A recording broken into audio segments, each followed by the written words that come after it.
povo meu, estamos aqui hoje com o nosso podcast móvel, direto da nossa igreja do Jesus Maravilhoso, com o nosso quadro Exalando Graça. E hoje o nosso entrevistado é o nosso pastor Wellington Travassos. Pastor, nós temos aqui 6 perguntas para o senhor, né? Mas antes eu quero fazer uma pergunta pessoal. Sabemos que o senhor é um estudioso da graça. Existe algum motivo especial para que o senhor se especializasse na graça? Sim, o motivo é Efésios 2, 8 e 9. Pela graça sois salvos mediante a fé. E isso não vem de vós, é dom de Deus. Não vem pelas obras, para que nenhuma carne se glorie. Então a minha finalidade em me especializar na graça é porque a graça é que vai consumar a minha salvação. Pela graça sois salvos. Então nenhuma carne, a Bíblia diz que pela lei de Moisés, nenhuma carne será justificada. O que nos justifica é a graça que nos foi concedida pelo nosso Senhor Jesus Cristo, quando Ele morreu lá naquele Calvário por todos nós. Então, daí o meu interesse em me especializar na graça, porque nós precisamos viver a graça. E é a graça que vai consumar, consolidar a nossa salvação. Segunda pergunta. Então, pastor, responde para nós uma das perguntas mais emblemáticas da Bíblia. Qual era o espinho na carne de Paulo? Você falou uma palavra aí coerente. Pergunta emblemática. Realmente, essa pergunta é uma pergunta das mais emblemáticas da Bíblia, né? Que causa aí várias discussões, vários debates teológicos aí entre as pessoas. Só que para mim não tem dificuldade nenhuma em responder isso para vocês, porque a revelação do espinho na carne de Paulo está no próprio texto. A Bíblia responde a Bíblia, né? Se você ler o versículo 7 de 2 Coríntios 12, que é onde está relatado esse texto do espinho na carne, você vai ver que o próprio texto revela qual era o espinho na carne de Paulo. Eu queria aproveitar o jovem Guilherme que está aqui conosco. Abre aí, o jovem Guilherme, no versículo 7 de 2 Coríntios, capítulo 12. Lê para nós aí o versículo 7.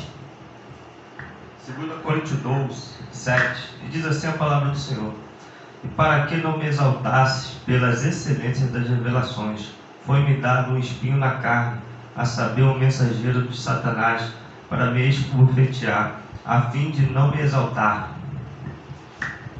A saber, o texto ainda faz questão de botar a saber, 2 pontos.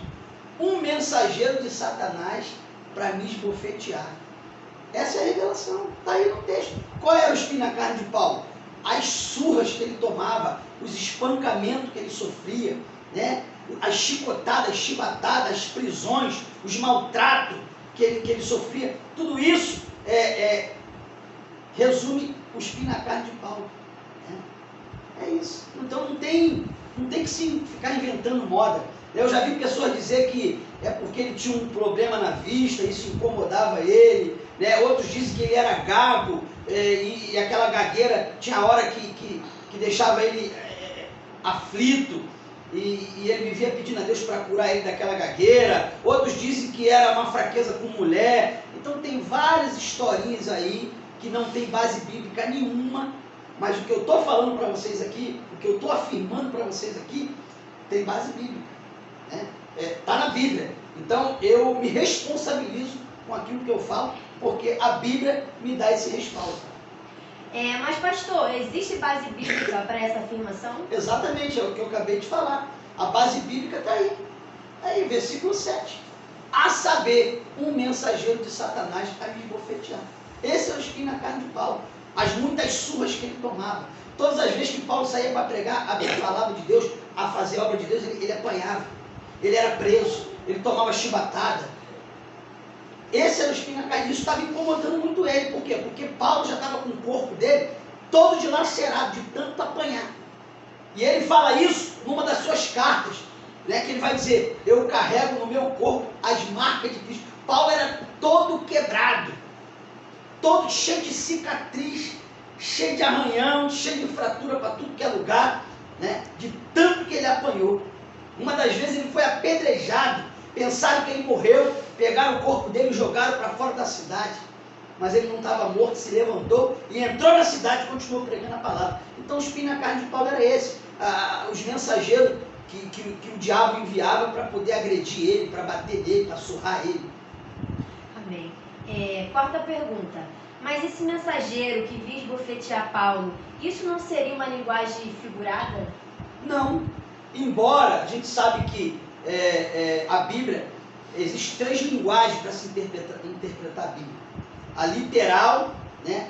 A tipológica ou alegórica e a figurada. Isso aí a gente aprende em seminário, a gente aprende em curso teológico, a gente aprende que existem essas 3 linguagens. Só que a linguagem aqui do texto, quando diz o mensageiro de Satanás a me esbofetear, é uma linguagem literal. Ele está falando dos enviados do diabo que vinha agredir ele, bater nele, espancar ele. A linguagem aqui é literal. Então, por isso que não tem como se ficar se inventando moda ou se discutindo qual é o espinho na carne de Paulo, porque o próprio texto está revelando. Quinta pergunta. Pastor, o que seria ou o que é um espinho na carne? Boa pergunta. Essa é a pergunta-chave. O que é um espinho na carne? Essa é a pergunta-chave para se entender todo esse contexto que envolve o espinho na carne de Paulo. Por quê? Porque o espinho na carne nada mais é do que a colheita daquilo de ruim que você plantou ao longo da sua vida. Por que Paulo estava sempre apanhando? Por que sempre vinha um mensageiro de Satanás para esbofetear ele, para espancar ele, para surrar ele? Porque era isso que ele fazia com o povo de Deus. É isso que ele fazia com as pessoas que ele acreditava que eram herégicas, que pregavam o evangelho fora daquilo que ele acreditava, né? Então, Paulo mandou bater em muita gente, mandou prender muita gente, mandou surrar muita gente, ainda permitiu na morte de Estevão. Estevão foi apedrejado na frente de Paulo com o consentimento dele. Ele tinha cartas para poder impedir aquilo ali e não impediu. Então, na verdade, agora ele está colhendo o que ele fez com as pessoas, né? Mais precisamente com os cristãos.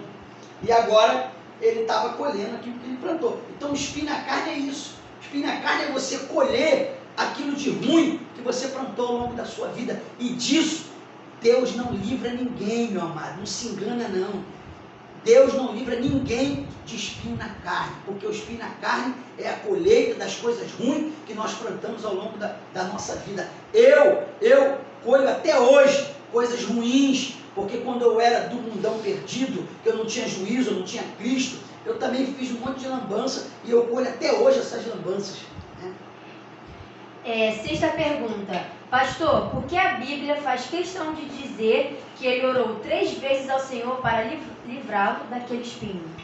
Porque o povo judeu, eles são, além de muito místico, eles são muito tradicionais, eles são muito presos às tradições, os costumes judaicos, né?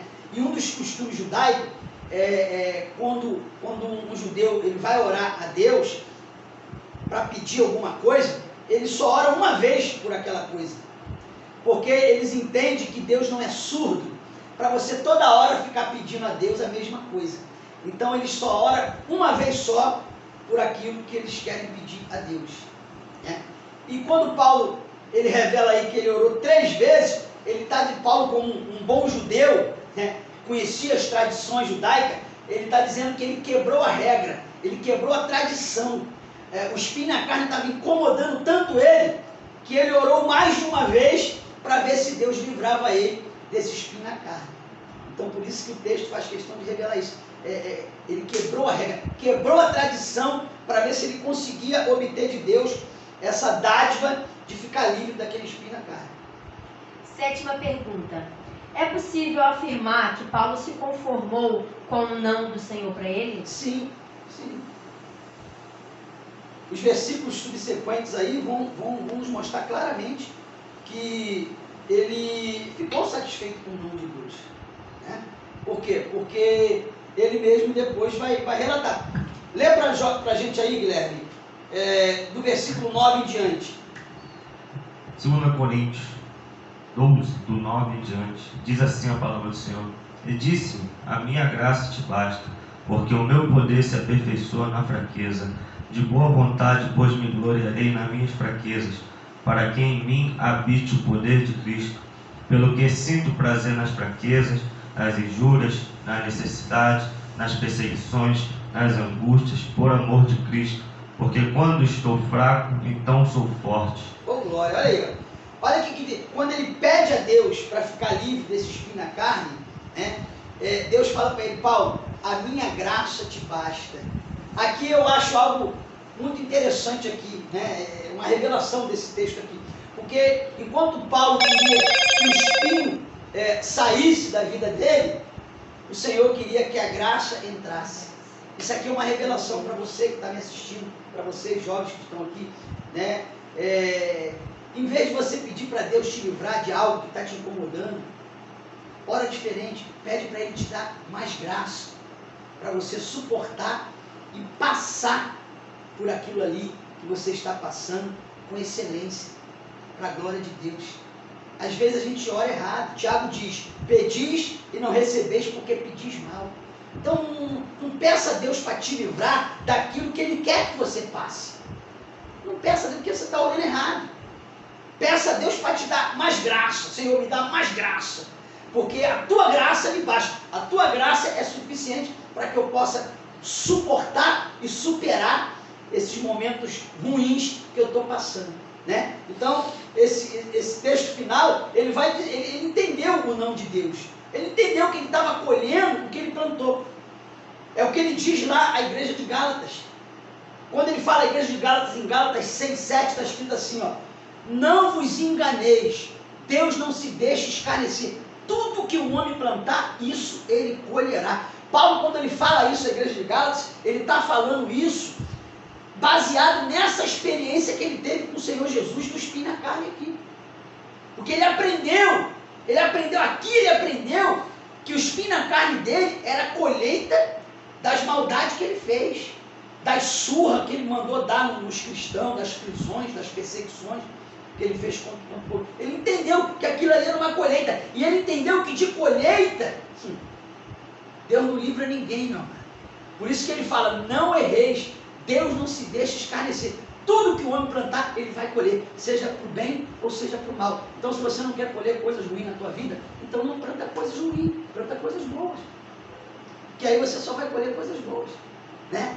Deus, ele pode te livrar de qualquer coisa que você pedir a Ele, menos de espinho na carne, porque Ele não pode negar a palavra dele, né? É como meu discipulador, bispo Jaime Augusto, ele sempre falava para a gente no discipulado: a semeadura é facultativa, ou seja, você não é obrigado a semear, você não é obrigado a plantar, você planta se você quiser, é uma decisão sua. A semeadura é facultativa, mas a colheita é obrigatória, né? Então, plantou o bem, vai colher o bem, plantou o mal, vai colher o mal, não plantou nada, vai colher nada, o nada também é uma colheita. Então, quando ele fala agora aqui nesses versículos finais, né, que ele sente prazer nas fraquezas, nas perseguições, nas injúrias, por amor a Cristo, que quando ele está fraco, ele está forte. Então ele assimilou bem o não de Deus, ele entendeu por que Deus não livrou ele do espinho na carne e aprendeu a lição. Amém. Nosso podcast móvel vai ficando por aqui, e até o próximo com o nosso quadro Exalando Graça. Deus nos abençoe.